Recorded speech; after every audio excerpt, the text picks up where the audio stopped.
Descubrimiento de Yucatán. Yucatán fue descubierto en 1517 cuando un capitán español, Francisco Hernández de Córdoba, navegó desde la isla de Cuba en busca de esclavos para reemplazar a los indígenas, que habían sido desmandados por enfermedades epidémicas y excesos de trabajo. El primer contacto de los españoles con Yucatán fue en 1511, con el naufragio de unos infortunados navegantes de la expedición de Valdivia, que salió de Panamá rumbo a Santo Domingo, y tras zozobrar en los arrecifes conocidos como las Víboras, al sur de Jamaica, llegaron a bordo de un bajel sin velas a la costa. Primeros conquistadores del área maya. La conquista del área maya resultó totalmente diferente al asedio del Imperio Azteca, que sucumbió en tan solo 2 años, de 1519, año en que Hernán Cortés llega a la península de Yucatán y de inmediato se dirige en busca de los tesoros de los aztecas, hasta 1521, cuando Tenochtitlán cae bajo el dominio de los europeos, antes de que Francisco de Montejo el Adelantado emprendiera la conquista de los mayas yucatecos en 1527. Los españoles emprendieron 2 expediciones más a Yucatán, una comandada por Juan de Grijalva en 1518 y la otra por Hernán Cortés en 1519. Primera etapa de la conquista de Yucatán. Francisco de Montejo, bajo la autorización del rey Carlos I de España, inició la primera incursión con intenciones colisionarias en la península de Yucatán. Esta primera tuvo lugar en 1527 y se extenderá hasta el año 1547. El primer punto de llegada fue en la isla de Cozumel, donde recibieron una bienvenida cordial por parte de los nativos. Aunque en principio la llegada a la península se desenvolvió sin ninguna, al poco tiempo los indígenas atacaron a parte del grupo de los hombres que Montejo había dejado en Salamanca. Mientras incursionaban la península, tuvieron algunos encuentros pacíficos con los nativos de la zona.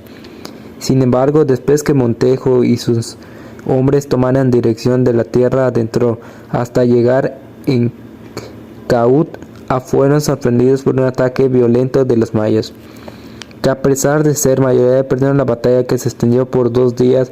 Aún sabe, los mayas lograron replegar al Montejo y sus hombres, quienes debieron huir a la localidad donde habitaban los cheles, quienes los recibieron pacíficamente.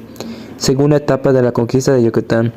Esta segunda etapa de la conquista tuvo lugar durante los años 1530 hasta el año 1535. Los colonizadores lograron hacer alianzas con los cheles, quienes vieron a los españoles la oportunidad de asociados poderosos para luchar contra los enemigos. Con el apoyo y guía de los cheles y en su afán de conseguir oro, Montejo dividió sus fuerzas, llevando consigo un grupo y enviando a otro con Alonso de Vila. En estos se enfrentaron en distintas oportunidades a indios mayas, en las que se pudieron darse cuenta que el apoyo de los indios cheles no era suficiente. Distintas posiciones de los españoles fueron atacados por los mayas, por lo que tanto tuvieron para las posiciones alcanzadas posteriormente. Muchos soldados abandonaron a Montejo debido a que, según las incursiones, no había resultado positivo. Además, tenía la oportunidad de conseguir oro en Perú. En uno de los ataques mayas, Montejo resultó herido de gravedad en una pierna. Cada vez se veía más cercanos y desplegados por los nativos. En vista de estas circunstancias de cada Montejo se retiró con sus hombres, terminando así la segunda etapa de la conquista, de manera dejando que la península de Yucatán bajo el control de los mayas, con el fin de lograr la subyugación de los indígenas. La tercera campaña tuvo lugar desde el año 1540 hasta el año 1545. Esta la encabezó Francisco de Montejo, hijo y León el Mozo, quien bajo las recomendaciones de su padre iniciaron la tercera incursión conquistadora. Una vez en la península, el Mozo mandó a llamar a los indios Alachuinic y Matamob, de quienes habían recibido apoyo en incursiones anteriores.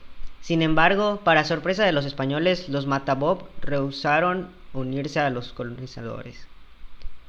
Luego de que los españoles lograron establecer alianzas claves con diferentes tribus, hicieron frente a distintos grupos mayas, logrando dominio y sumisión. Enseguida más fuerzas españolas se unieron a El Mozo. Posteriormente hubo un fuerte enfrentamiento planeado por los cocomes y los cupules. Sin embargo, no pudieron prevalecer contra los españoles y se vieron obligados a huir. Luego de finalizar los enfrentamientos en To, El Mozo fundó allí la capital de Yucatán con el nombre de Mérida el 6 de enero de 1542.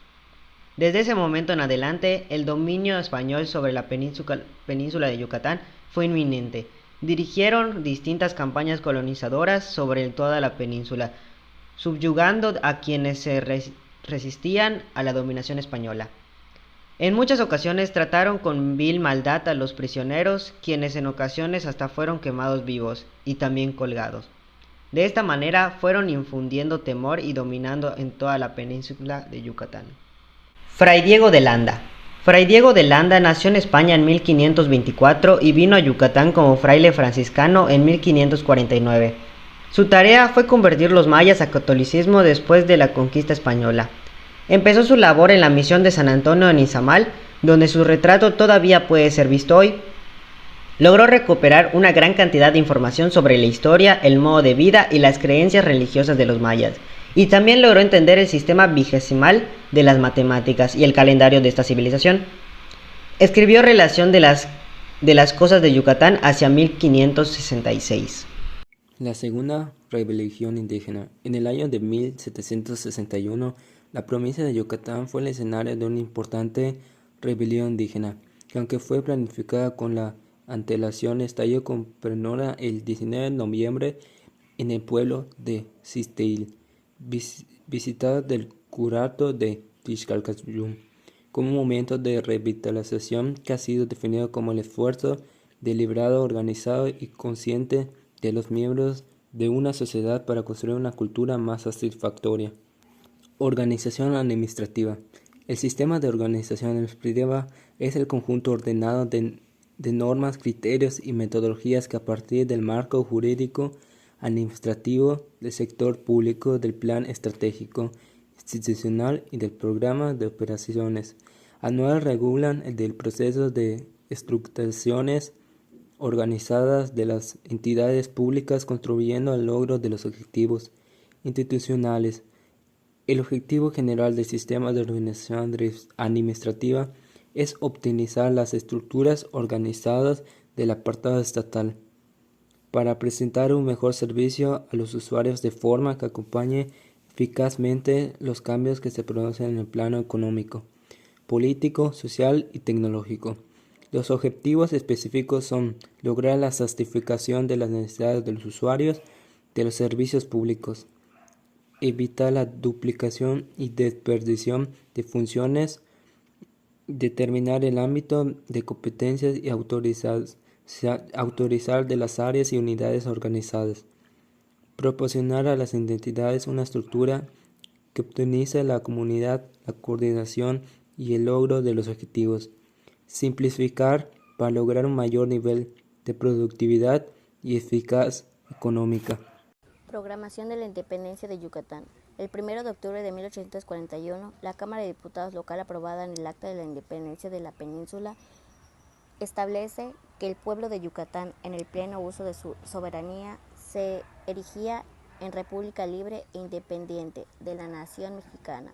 El gobierno de México no aceptó esta independencia. Por un lado, envió una avanzada militar para enfrentar a los separatistas en lo que hoy se conoce como la Hacienda Pacaptún en Mérida. Por otro lado, el cierre del comercio entre otros puertos yucatecos y mexicanos afectaba la economía de Yucatán.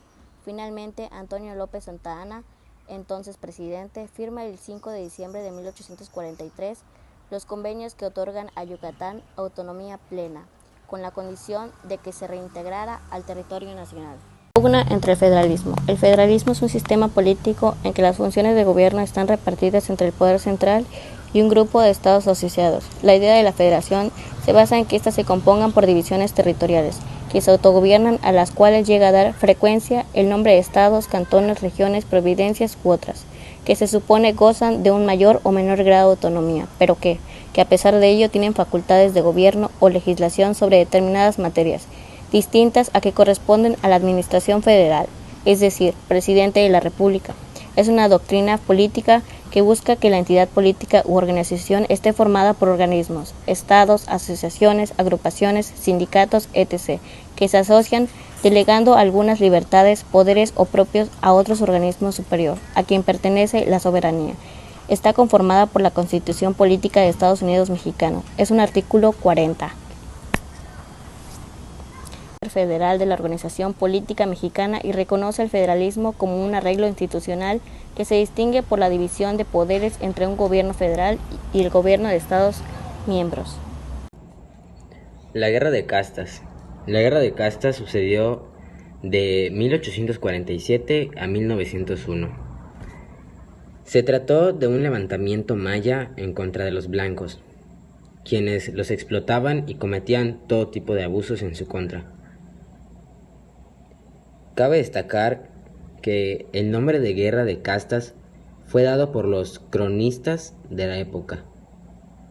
Esto debido a que el enfrentamiento se dio entre campesinos y caciques mayas en contra de los blancos y mestizos que los explotaban sin piedad alguna. Pero retrocedemos un poco antes del estallido de esta guerra.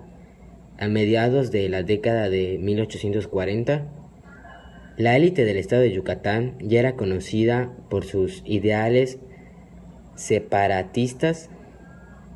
Debido a esto, pasó por 2 intentos de declararse un país independiente a México.